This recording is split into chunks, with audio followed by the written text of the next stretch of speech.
Parfois, je repense à ce garçon qui avait passé sa soirée seul, appuyé contre le bar, à regarder autour de lui. Il essaie de paraître naturel et de ne rien chercher, mais on lisait sur son visage et ses gestes qu'il rêvait juste de s'asseoir autour d'une table et de parler avec des gens. Chaque gorgée qu'il prenait de son verre l'enfonçait encore plus dans son isolement. Il aurait sûrement tout donné pour être à ma place, ici à parler avec mes amis, surtout qu'il était resté jusqu'à la fin. Il avait l'air de ne pas perdre espoir et pensait peut-être que quelqu'un serait venu lui parler avant la fermeture. Au final, il a sûrement dû rentrer chez lui les poches remplies de souffrance, avec une solitude plus lourde que la veille. Et lorsque je ressens un peu de solitude en moi, je m'en veux toujours parce que je me dis que moi je connais pas cette sensation. La sensation d'être seul, accoudé à un bar, à prendre une gorgée toutes les 30 secondes pour avoir l'air d'avoir quelque chose à faire ici. Je m'en veux, mais ce que je ressens est pourtant vrai. Parce que celles et ceux qui ont des amis avec qui sortir le soir se sentent eux aussi parfois seuls. Peut-être parce qu'il y a autant de types de solitude qu'il y a d'humains sur Terre. Parce qu'il y a la solitude isolée, la solitude amoureuse, la solitude numérique et bien d'autres encore. Il y a aussi ceux qui recherchent justement cette solitude, qui trouvent en elle de la quiétude et de l'inspiration, qui la voient comme une ressource essentielle dans toute quête spirituelle et personnelle. La solitude est universelle, elle peut être un choix ou être imposée. Peut-être une expérience pour mieux se construire ou se déconstruire justement, ou encore pour mieux se trouver. Chaque homme au cours de sa vie l'embrassera un jour, parce que l'humain est un être social fait pour se connecter avec d'autres, mais parfois, tout nous sépare. Bienvenue dans cet épisode bonus de La vie mon amour. Ce nom, c'est celui d'un dossier dans mes notes de téléphone sur lequel j'écris toujours mes réflexions. Chaque épisode est aussi disponible sur les plateformes comme Deezer ou Spotify en format podcast.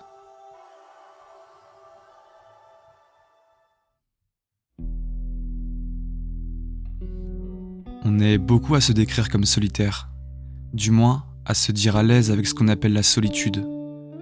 Je mets ce mot entre guillemets parce qu'au final, son sens change beaucoup selon divers facteurs. Selon l'épisode que l'on traverse dans sa vie, selon notre âge, notre relation avec les gens qu'on affectionne. On est beaucoup à se dire solitaire jusqu'à ce qu'on soit confronté à l'isolement, à celui qui nous force à vivre seul, à manger seul, à sortir seul. Celui qui nous fait parler en silence, quand nos seules paroles de la journée c'est le bonjour au chauffeur de bus. Bien qu'on appelle ça de l'isolement et qu'on sépare souvent cette notion avec la solitude, je préfère l'idée que la solitude avec un grand S englobe à la fois les deux opposés, l'un vertueux et l'autre toxique. C'est pour ça qu'ici on parlera de la solitude dans ses différents sens, sans utiliser d'autres mots. Et c'est d'ailleurs pour ça qu'elle fascine, autant pour ses bienfaits que pour les blessures qu'elle cause, un peu comme un feu qui réconforte mais qui brûle, parfois jusqu'à détruire. Les recherches en psychologie et en neurosciences montrent que l'humain est un être fondamentalement social. Le développement optimal d'un humain, dès son plus jeune âge, repose sur l'interaction avec ses proches, notamment par le toucher, le regard et la voix. L'absence de stimulation affective perturbe la formation des connexions neuronales et peut entraîner des retards cognitifs. Cela démontre que la connexion humaine n'est pas seulement un besoin émotionnel, mais une condition biologique essentielle à la survie et au développement. Dans la seconde moitié du XXe siècle, des observations ont été faites dans des orphelinats où des nourrissons restaient seuls toute la journée dans leur berceau, en ayant seulement leurs besoins alimentaires et hygiéniques primaires, mais sans jamais aucune interaction ni aucun soin affectif, ce qui a conduit à des taux de mortalité très élevés chez ces nourrissons.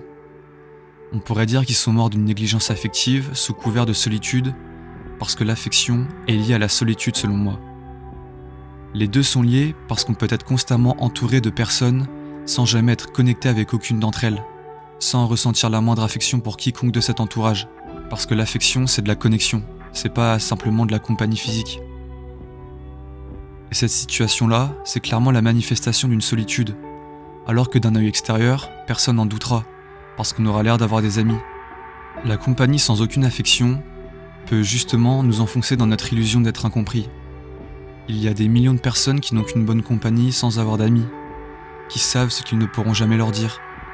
C'est cette impression de vivre sous une bulle en verre que personne ne peut franchir, qu'il y a quelque chose d'invisible qui nous sépare des autres. Toujours dans le registre de la connexion et de l'affection, les solitaires par choix, comme les bergers ou les artistes isolés par exemple, ne se sentent pas seuls parce qu'ils sont connectés avec leur passion, ou la nature, leur environnement et plus encore. Ils échangent de l'affection avec autre chose qu'un être humain. La solitude, c'est surtout une relation avec soi-même plus qu'avec les autres. C'est ce manque de connexion, autant envers nous-mêmes qu'avec l'extérieur. Parce qu'une personne qui ne se sent pas seule, même si elle est isolée, elle ne se sentira pas l'être. Alors qu'une personne qui se sent seule le sera toujours, même une fois accompagnée. Si vous écoutez mes podcasts depuis quelque temps, vous savez mon amour pour la contemplation et l'art. Je dirais que ce sont deux éléments qui me connectent vraiment avec quelque chose d'autre, qui nous rappellent qu'il n'y a pas que les êtres humains qui peuvent tenir compagnie, qu'autour de nous, il y a constamment des éléments qui peuvent aussi nous accompagner durant quelques minutes. Je ne saurais pas vraiment expliquer avec des mots, mais c'est à travers des sensations, des vibrations parfois, à travers la musique, à travers un film ou un paysage qu'on ne se sent plus seul, qu'on comprend enfin ce qu'on fait ici, que cette solitude a finalement un sens, qu'elle est même faite pour nous. Il y a des moments où on semble comprendre que la solitude, c'est pas chercher une chaussure à son pied, parce que peut-être que c'est elle la chaussure à notre pied qu'on refuse seulement de porter. L'homme continue de chercher éternellement ce qu'il n'a pas, ou ce qu'il pourrait avoir de mieux. Et ça, c'est les problèmes des Occidentaux. Parce que nous, on ne meurt pas de faim, parce qu'il n'y a pas de bombes qui éclatent sur le toit des maisons, parce que dans toutes les sociétés où l'instinct de survie n'est plus utile, l'homme finit par trop se regarder, par se trouver des problèmes, par ressentir des choses que d'autres sociétés ne connaissent pas. Je pense que l'humain se trouve une solitude aussi car le fait d'avoir quelqu'un qui nous voit vivre, qui nous voit être heureux et triste, c'est agréable. Avoir une personne qui sait ce qu'on fait, même quand c'est très banal. Quelqu'un avec qui partager les paysages qu'on regarde, partager les musiques qu'on écoute, intégrer quelques acteurs dans le film de sa vie pour ne pas qu'il n'y ait que des figurants. La solitude naît souvent de là, de ces silhouettes qui manquent sur l'horizon de notre temps. On a beaucoup de choses à raconter mais personne à qui les dire.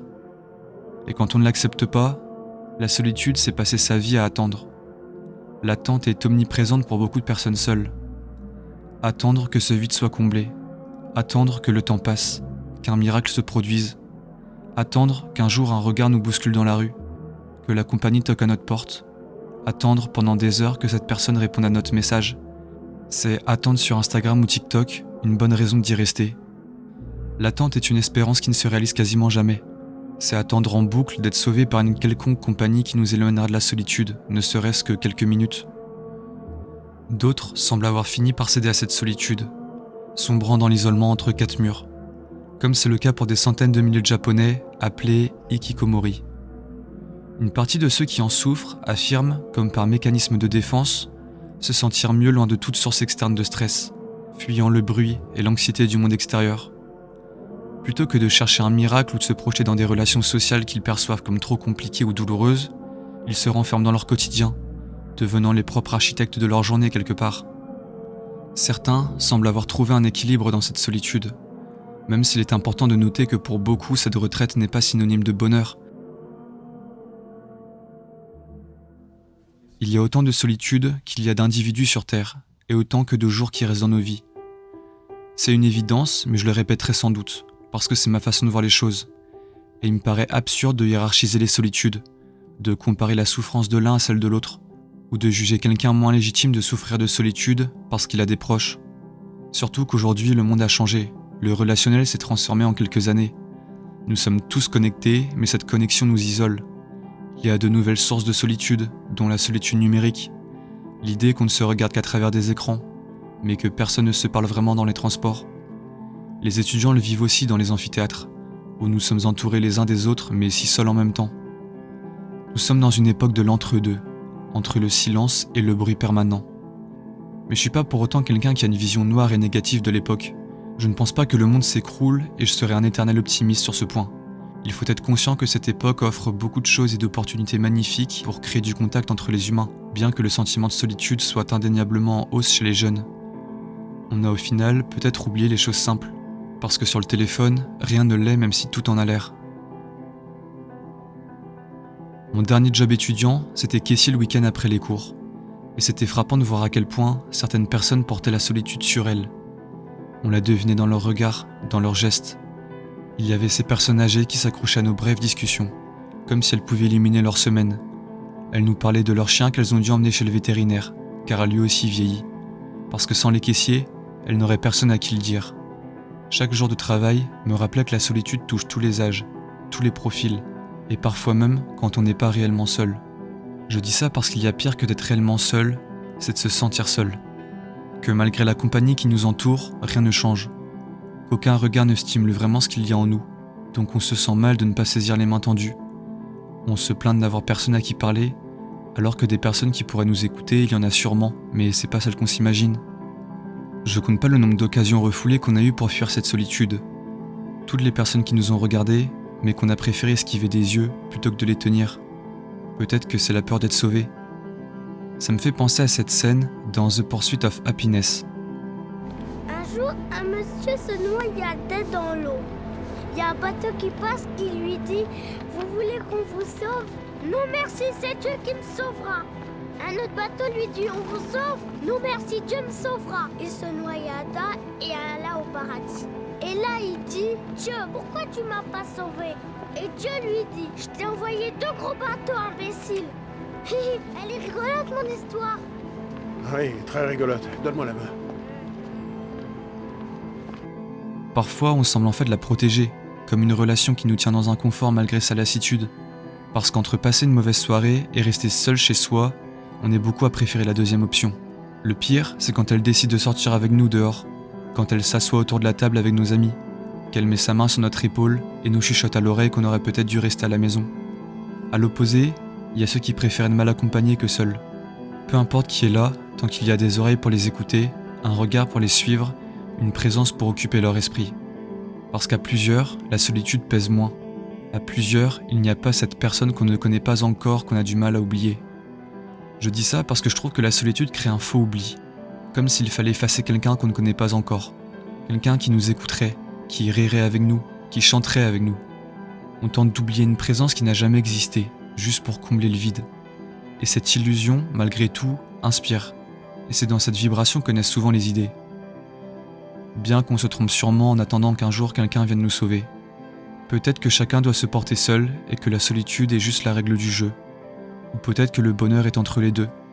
Comme le dilemme du hérisson. Ni trop loin, ni trop près, ni trop seul, ni trop entouré. Peut-être. Je pense que je pourrais encore parler des heures de la solitude, parce qu'il en existe autant de formes que d'êtres humains sur Terre.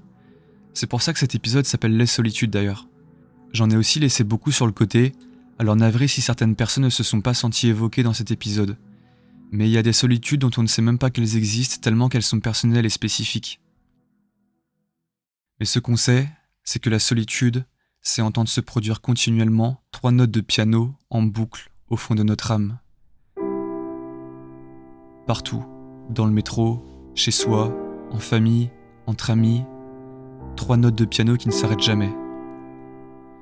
Parmi les solitudes, il y a celle qui nous étrangle, celle qui nous étouffe, celle qui nous aveugle, celle qui nous dit explicitement que le problème c'est nous, celle qui nous fait dire je t'aime à des gens qui ne sont pas faits pour nous. Il y a ces regards qui contiennent toutes les solitudes du monde, et ceux qui les cachent tellement bien qu'on ne se doute de rien.